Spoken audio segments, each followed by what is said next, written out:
Na-execute na ng lawyer ko yung affidavit of complaint. Sige, dito kakausapin ko yung mga kapitbahay ni Daisy na mag-testify dun sa korte. Sasiguraduhin kong hindi na makakalabas yung Lance na yun sa kulungan. I will help you as much as I can. Salamat po, Tito, ha.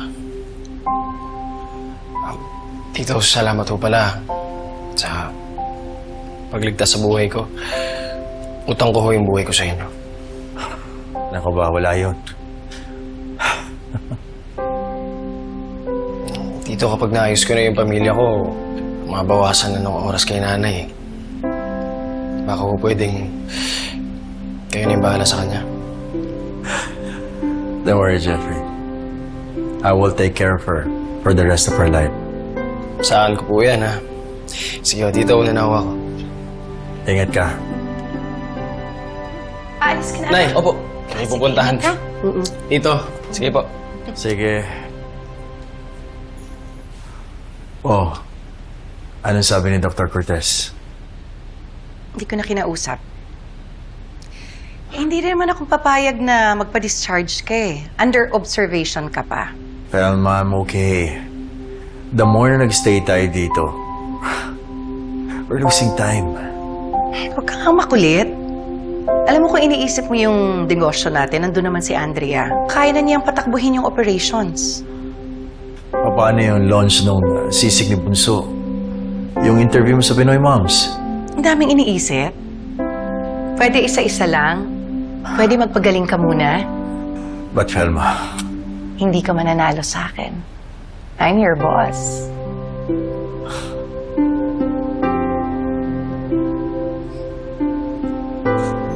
okay. Whatever you say, boss.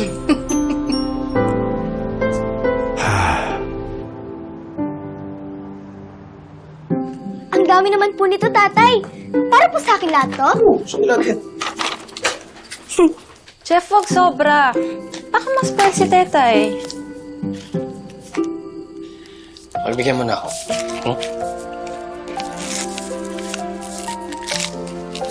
Madami akong utang sa anak natin. Kailangan akong bumawi. Ha?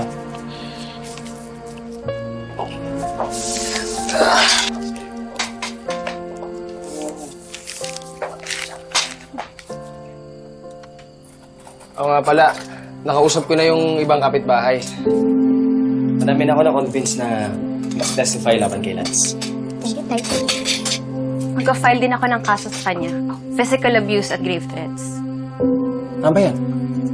Alam mo, dapat talaga pagbayaran ni Lance lahat ang pang-aabuso niya sa'yo eh. Please, pag kailangan mo ng tulong, ha? Sabihin mo lang sa akin, ha? Ha? Oo. Pabalik mo chicken. Nga pala. Si nanay, bago ko makalimutan, nag-invite niyo yung weekend sa bahay. May Thanksgiving dinner para kay Tito mo. Tete, may mo na si nanay. Talaga po, tatay? Oo, pati mga tita mo. Yay! Kumain ka na. Ito, kanin. Manuel! Ano yan? Huwag mo sabihin totohanin mo yung pag-alis mo. Kausap ko na si Jessica. Hindi na siya sasama sa akin. Dapat ba magpasalamat pa ako sa'yo? Ano? Kaya mo talagang iwanan kami ng pamilya mo? Wala ka talagang kwentang asawa. O sa bagay, hindi na nakakagulat. Nagawa mo nga iwanan yung una mong pamilya, di ba? Iniwan ko sila dahil pinilit mo akong pakasalan ka? Sinasabi mo ba, ha? Na pinikot lang kita?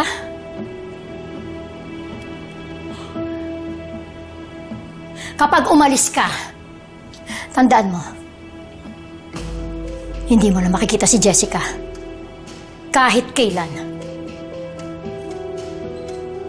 Isel, anak ko si Jessica, may karapatan ako sa kanya. O baka gusto mo pag-usapan natin to sa family court? O tapos dumiretso na tayo sa Superior Court of Justice para mag-file ng divorce?